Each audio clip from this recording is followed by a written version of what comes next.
আসসালামু আলাইকুম এভরিওয়ান। আজকে আমরা শিখব SSC right form of verb.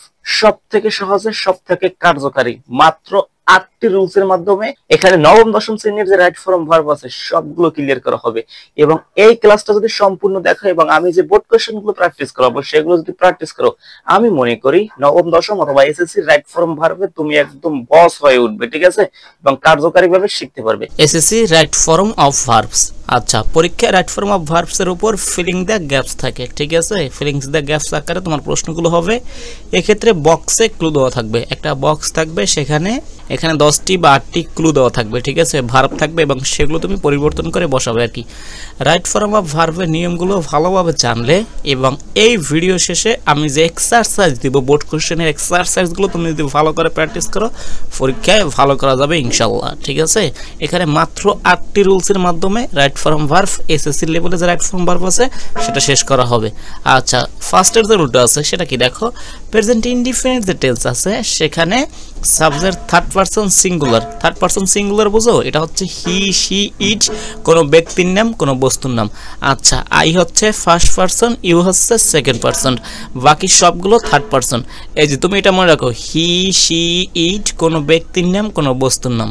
He, she, ইট কোনো ব্যক্তির নাম, কোনো বস্তুর নাম হলে ভার্বের সাথে এস বা ইএস যোগ করতে হয়, ঠিক আছে। রুলসগুলো টাটকা মুখস্থ রাখতে হবে, 8টি রুলস, তাহলে ভালো করা যাবে, বুঝতে পারছো।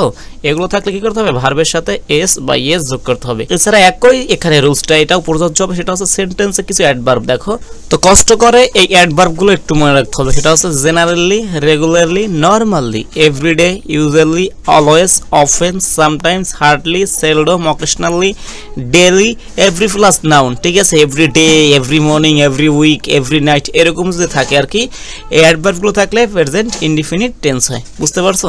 একটু মুখস্থ করবে কষ্ট করে। তারপর এক্সাম্পলগুলো দেখো, এখানে কি আছে, হি থার্ড পারসন সিঙ্গুলার, বুঝতে পারছো। তারপর gets up 6 o'clock every morning, এখানে এভরি মর্নিং আছে। এই যে বলছিলাম এভরি প্লাস যে কোনো noun, every plus morning, every plus day, every night, এরকম এভরি মর্নিং আছে। তো হি থার্ড পারসন সিঙ্গুলার, গেটের সাথে একটি এস যোগ হবে, গেটস। তারপর he always try his best level, তিনি সবসময় তার বেস্ট লেভেলটা ট্রাই করে। হি আছে থার্ড পারসন সিঙ্গুলার, এখানে অ্যাডভার্ব অলওয়েজ আছে, ঠিক আছে, সেখানে আমরা ট্রাইকে ট্রাইস করে দেবো, he tries his best level. আশা করি বুঝতে পেরেছো।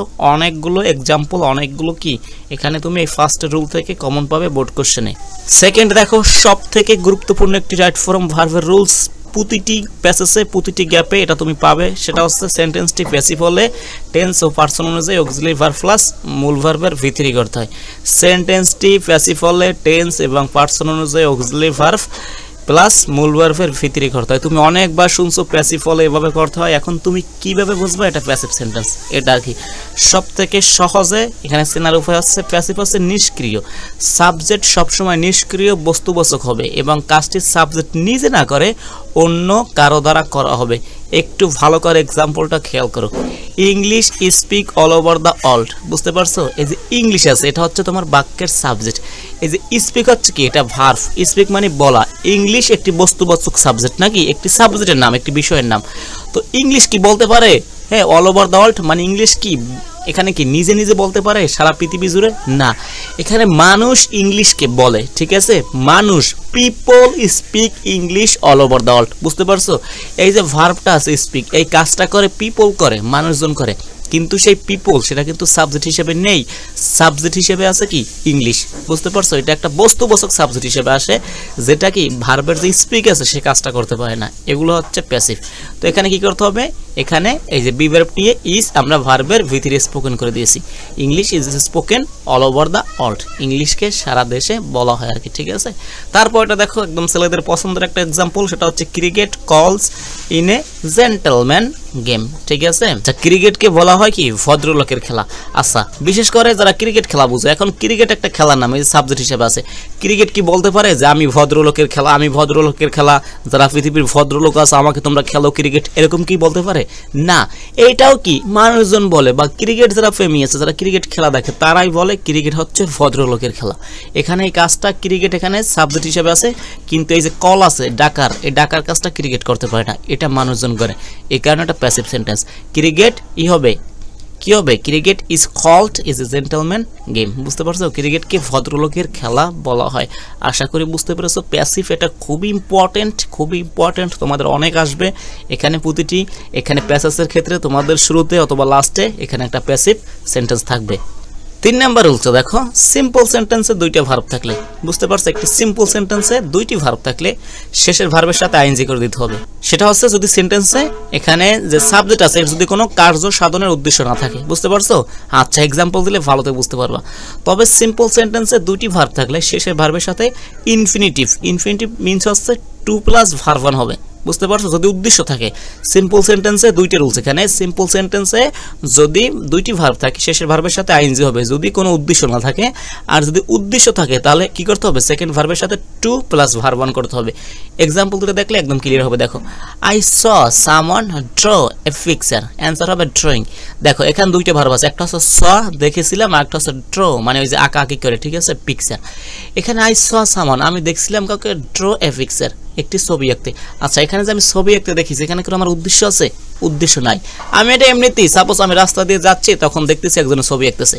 মানুষ চোখে পড়ে না, অনেক কাজ করি তখন আমাদের হেঁটে যাই, এখানে মারামারি করতেছে একজন রাস্তার পাশে, আমার অবশ্যই চোখে পড়বে। এখানে কি কোনো আমার উদ্দেশ্য আছে? না, আমার কোনো উদ্দেশ্য নাই, আমি এমনিতেই দেখেছি আর কি। আচ্ছা, পরের এক্সাম্পলটা দেখ। এখানে সিম্পল সেন্টেন্স, এখানে একটা ভার্ব এখানে একটা ভার্ব, তো আমরা সেকেন্ড ভার্বের সাথে আইএনজি করে দিছি। এখানে 2 নম্বর এক্সাম্পলটা দেখো, লাস্ট মান্থ গত মাসে I went to DMC. DMC হচ্ছে ঢাকা মেডিকেল কলেজ। আমি ঢাকা মেডিকেল কলেজে গিয়েছিলাম ভিজিট মাই কলিগ হচ্ছে ওই যে সহকর্মী আছে, ঠিক আছে, একে আমি ভিজিট বা দেখতে গিয়েছিলাম। এটা আমি উদ্দেশ্য নিয়ে গেছি না, আমি ডিএমসিতে কেন গেছি? দেখো ডিএমসি হচ্ছে ঢাকা মেডিকেল কলেজ, আমি এখানে এমনিতে গেছি না, আমি একটা উদ্দেশ্য নিয়ে গেছি। সেটা হচ্ছে কি, আমার যে কলিগ আছে তাকে আমি দেখতে যাব, এই কারণে টু ভিজিট হয়েছে। বুঝতে পেরেছো আশা করি। উপরে যে এখানে ড্র ছিল আমরা এটা দেখেছি কোনো উদ্দেশ্য ছাড়াই, আমরা হেঁটে যাচ্ছি তখন দেখতেছি একজন ছবি আঁকতেছে লাইক, কিন্তু এখানে আমি ডিএমসিতে গেছিলাম আমি একটা উদ্দেশ্য নিয়ে, সেটা হচ্ছে আমার কলিগকে আমি দেখতে যাব, সে মেবি অসুস্থ, তাকে দেখার জন্যই আমি এখানে গিয়েছিলাম। এই কারণে আই ওয়েন্ট টু ডিএমসি। এখানে একটা ভার্ব, এই যে গো থেকে ওয়েন্ট হয়েছে ফার্স্টে, এবং এখানে ভিজিট আছে, এটাকে আমরা টু ভিজিট করে দিয়েছি। সব থেকে সহজ, সব থেকে কার্যকরী রুলসগুলো তোমাকে আমি শিখাচ্ছি। আচ্ছা, তোমরা চাইলে পিডিএফটা নিতে পারবা, সেটা আমার যে ফেসবুক পেজ আছে এখানে গিয়ে ফলো করে এখানে চাইলে আমি পিডিএফটা তোমাদের দিয়ে দেবো। 4 নম্বর রুলসটা দেখো, অনেক ইম্পর্টেন্ট, আমি সব থেকে বেছে তোমাদের ইম্পর্টেন্ট রুলসগুলো দিয়েছি। দেখো, সাধারণত প্রিপোজিশনের পরে যত প্রিপোজিশন আছে পৃথিবীতে এরপর ভার্বের সাথে আইএনজি হয়। বুঝতে পারছো? এটা হকে জিরিয়ান্ট বলে। আচ্ছা, এটা তোমাকে শিখতে হবে না, তুমি প্রিপোজিশনের পর এখানে কোনো ভার্ব দেখলে সেটার সাথে আইএনজি করে দিবা। টু ছাড়া, কি ছাড়া? টু ছাড়া। টু একটি প্রিপোজিশন, এটা ছাড়া যত ইন, অফ, আউট, উইথআউট যা আছে সবগুলোর পরে আইএনজি করে দিবা। আবার টু ছাড়া বলছে, আবার কিছু ফ্রেজ বা এক্সপ্রেশন আছে, কিছু ফ্রেজ বা কিছু এক্সপ্রেশন আছে যেখানে টু থাকার পরও ভার্বের সাথে আইএনজি হয়। একটু ব্যতিক্রম শিখতে হবে, কমন পাবা 100-এ 100%, ঠিক আছে? কিরকম মনে রাখতে হবে, যত প্রিপোজিশন আছে সবগুলোর পরে এখানে ভার্ব প্লাস আইএনজি হয়। সেকেন্ড হচ্ছে টু ছাড়া, আর কি টু থাকলে ভার্বের বেস ফর্ম হয়। আর একটা হচ্ছে আবার কিছু ফ্রেজ বা এক্সপ্রেশন আছে, কিছু শব্দ আছে সেগুলোর শেষে টু থাকে, তারপর কি আবার আইএনজি করতে হয়। সেগুলো কি একটু মুখস্থ রাখতে হবে। Be use to, get use to, with a view to, look forward to, prefer to, devoted to, addicted to, subject to. মনে রাখতে পারবো না? আবার বলতেছি, be use to, get use to, with a view to, look forward to, prefer to, devoted to, addicted to, তারপর কি subject to. এগুলো থাকলে এখানেও কিন্তু টু আছে, কিন্তু নিয়ম হচ্ছে কি টু থাকলে ভার্বের বেস ফর্ম হয়, কিন্তু এখানে এই টুগুলোর পরে সবসময় তোমাকে আইএনজি করতে হবে। বুঝতে পারছো? আবার একটু মনে রাখো রুলসটা কি, প্রিপোজিশনের পরে সকল ভার্বের সাথে আইএনজি হয় টু ব্যতীত। আবার কিছু ফ্রেজ বা এক্সপ্রেশন আছে এগুলোর পরে টু থাকার পরেও আইএনজি হয়। আচ্ছা দেখো, হি ইজ ইউজ টু, তিনি অভ্যস্ত, waking up early, waking up মানে জাগ্রত হওয়া, ঠিক আছে? আচ্ছা, তিনি অভ্যস্ত জাগ্রত হওয়া, এই যে টু আছে তারপর আমরা আইএনজি করে দিয়েছি। তারপর he is addicted to playing video games, addicted মানে আসক্তি, ঠিক আছে? হি ইজ অ্যাডিক্টেড টু, এই যে টু আছে, টু এর পর এখানে কি আছে, আমরা ভার্বের কি আইএনজি করে দিয়েছি। আমরা জানি এই যে কিছু ফ্রেজের পর এখানে টু একা বসে না, টু এর আগে অ্যাডিক্টেড আছে, ঠিক আছে? অ্যাডিক্টেড টু, এই যে অ্যাডিক্টেড টু, তারপরে যে ইউজ টু, তারপর দে আর অপোজ টু, তারা কি বিরোধিতা করছে, কিসের বিরোধিতা? Changing the rules. এই যে রুলসটার পরিবর্তন হয়েছে, এই কারণে নিয়মটার পরিবর্তন হয়েছে, তারা বিরোধিতা করেছে। আশা করি বুঝতে পারছো। তোমার কাজ হচ্ছে এগুলো মুখস্থ করা, আর সকল প্রিপোজিশন টু বাদে তুমি আইএনজি করে দিবা। টু থাকলে ভিএন, তবে আবার টু যদি এই ফ্রেজের সাথে থাকে, এভাবে যদি যুক্ত থাকে কিছু ওয়ার্ডের সাথে, তাহলে সেটাও কি আইএনজি করে দিতে হবে। আচ্ছা, পরবর্তী রুলস দেখো, আমরা অর্ধেক শেষ করে ফেলছি, এবং সর্বশেষের যে রুলসটা সেটা সব থেকে গুরুত্বপূর্ণ, সেখান থেকে অবশ্যই তুমি একটি মার্ক পাবে। তারপর দেখো, মডাল ভার্বের পর সবসময় ভার্বের বেস ফর্ম হয়। মনে রাখো, মডাল ভার্বের পর সবসময় বেস ফর্ম হয়। মডাল ভার্বের পরে বি থাকলে তারপর ভার্বের ফার্স্ট পার্টিসিপল হয়। তুমি মনে রাখো, তোমাকে সবসময় মানুষ এটা শিখাবে, ভার্বের মডাল ভার্বের পর সবসময় বেস ফর্ম হয়, কিন্তু এটা শিখাবে না যে মডাল ভার্বের পর বি থাকলে তার V3 বা ফার্স্ট পার্টিসিপল হয়। আমি তোমাকে একটি রুলসের মধ্যে সব কিছু ক্লিয়ার করে দিচ্ছি। দেখছো, মডালের পরে সবসময় কি বেস ফর্ম হয়, মডালের পর বি থাকলে তারপর কি ভার্বের ফার্স্ট পার্টিসিপল মানে V3 হয়। দেখো, মডেলগুলো হচ্ছে can, could, may, might, shall, should, will, would, ought to, need, তারপর হচ্ছে অ্যাজ এ মডেল, তারপর হচ্ছে ডেয়ার, এটাও কি অ্যাজ এ মডেল হিসেবে কি ব্যবহার হয়েছে।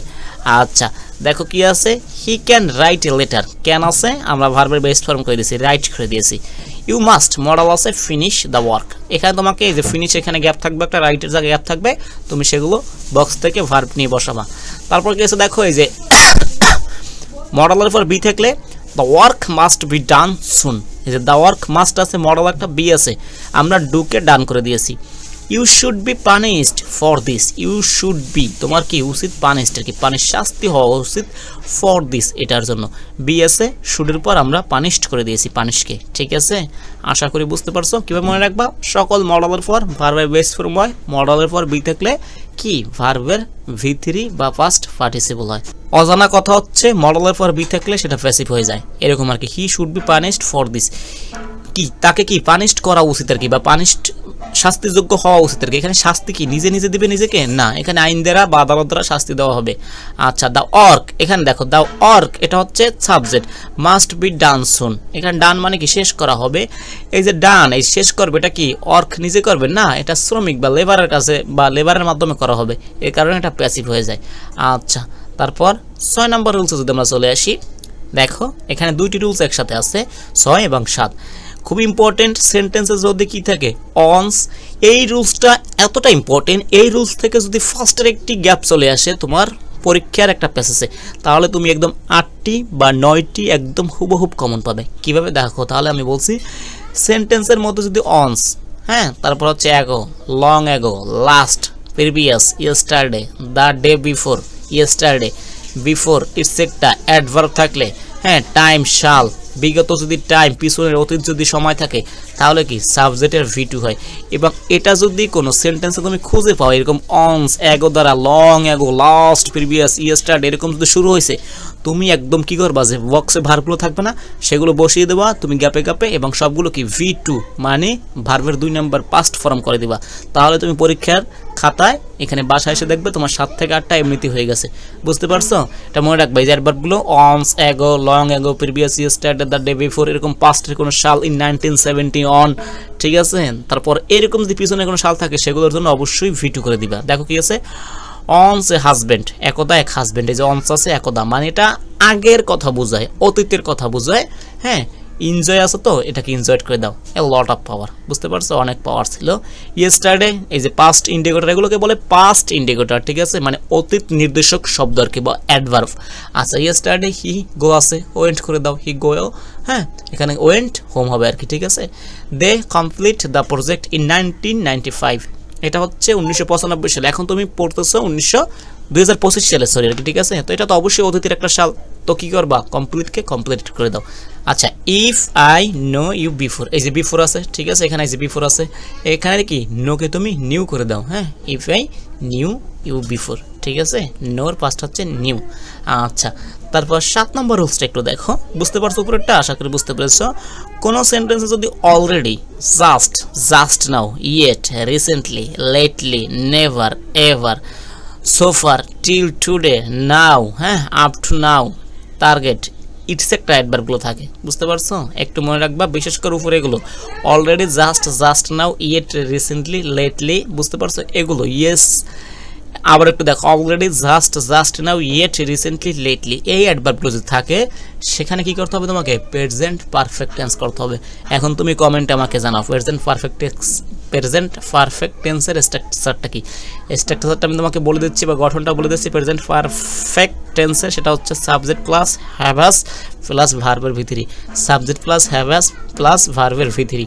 দেখো কি আছে, Mira meet her mother just now, এই যে জাস্ট নাও আছে, এ কারণে মিরা আছে, মিরার সাথে আমরা কি হ্যাজ মিট করে দিয়েছি। আমরা কি নিয়েছি একটা সাবজেক্ট, ওই যে তোমার টেন্সের রুলস অনুসারে প্রেজেন্ট পারফেক্টের সাবজেক্ট প্লাস হ্যাভাস প্লাস ভার্বের ভিতরি আমরা মিরা যেহেতু নাম আছে আমরা হ্যাজ নিয়েছি। তারপরে যে মিট, এর মিটের কি 3 নম্বর ফর্ম হচ্ছে কি এই যে মিট, ঠিক আছে। তারপরে have you ever be to London, তুমি কি কখনো লন্ডনে গিয়েছো, এই যে হ্যাভ আছে, ইউ আছে, তারপরে এবার আছে, বিন করে দিলে হবে, ঠিক আছে। তাহলে কি তোমার এটা হয়ে যাচ্ছে, অ্যান্সার হবে বি আছে, এই বিকে বিন করে দিতে হবে। তারপর 3 নম্বর যে রুলসটা আছে, have you never meet them, ঠিক আছে। এই যে হ্যাভ দেওয়াই আছে, আমরা জানি প্রেজেন্ট পারফেক্টের নিয়ম অনুসারে সাবজেক্ট প্লাস হ্যাভাস, এখানে হ্যাভ দেওয়া আছে, তো তুমি শুধু ভার্বের ভিতরি করে দাও, মিট থেকে এখানে তুমি এমিটি করে দাও, এখানে একটা ই কাটা যাবে আর কি, তাহলেই কি 3 নম্বর ফর্ম চলে আসবে। আশা করি বুঝতে পেরেছো, খুবই শর্টকাট, খুবই ভালো। আচ্ছা, তোমাদের আমি এসএসসি অনেকগুলো বোর্ড কোশ্চেন করাবো, সাথে থাকো, সাবস্ক্রাইব করো। সর্বশেষ রুলস যেখান থেকে তুমি অবশ্যই কমন পাবা, দেখো কি আছে। আচ্ছা, ফার্স্ট কন্ডিশনাল, এটা হচ্ছে কন্ডিশনাল শর্তমূলক। সেকেন্ড কন্ডিশনাল, থার্ড কন্ডিশনাল, একটু মনে রাখতে হবে কিভাবে কন্ডিশনাল হয়। If plus present simple, if plus present simple বা প্রেজেন্ট ইন্ডিপেন্ডেন্ট থাকলে সাবজেক্ট প্লাস এখানে কি তোমাকে ফিউচার সিম্পল করতে হবে। এখানে এক্সাম্পলগুলো দেখলে ভালো তুমি বুঝতে পারবা। তারপর ইট প্লাস পাস্ট সিম্পল থাকলে তোমাকে উড কুড মাইট নিয়ে বেস ফর্ম করতে হবে। আচ্ছা, থার্ড কন্ডিশনাল থাকলে ই প্লাস পাস্ট পারফেক্ট, হ্যাঁ এটা হচ্ছে থার্ড কন্ডিশনাল, ই প্লাস পাস্ট পারফেক্ট, তোমাকে উড কুড মাইট তারপর হ্যাভ নিয়ে তারপর ভার্বের ভিতরি বা পাস্ট পার্টিসিপল করতে হবে। দেখো এই নিয়মগুলো। ইফ ইউ স্টাডি, এখানে কি আছে, ই প্লাস প্রেজেন্ট সিম্পল, এই যে ইফ ইউ স্টাডি, তুমি একদম প্রেজেন্ট সিম্পল সেন্টেন্সটা আছে, এখানে এই যে স্টাডি আছে, এটা হচ্ছে ভার্ব, প্রেজেন্ট সিম্পলে আছে। তারপর ইউ উইল, এই যে ফিউচার সিম্পল করতে হবে, ইউ উইল, এখানে উইলের পর পাস আমরা জানি, ঠিক আছে, এই যে উইল পাস দ্য এক্সাম। তারপর সেকেন্ড কন্ডিশনাল দেখো, ইফ ইউ স্টাডি হার্ডার, কিন্তু অনেক পড়তো আর কি, স্টাডিড হয়েছে, এখানে সেকেন্ড ভার্ব, এই যে প্লাস পাস্ট সিম্পল, এই যে ফার্স্ট সিম্পল আছে, পাস্ট টেন্স আছে, কি হবে, এই যে পাসের আগে একটা উড হবে, উড পাস, বুঝতে পারছো, এই যে সেকেন্ড এখানে কন্ডিশনাল নিয়ম অনুসারে।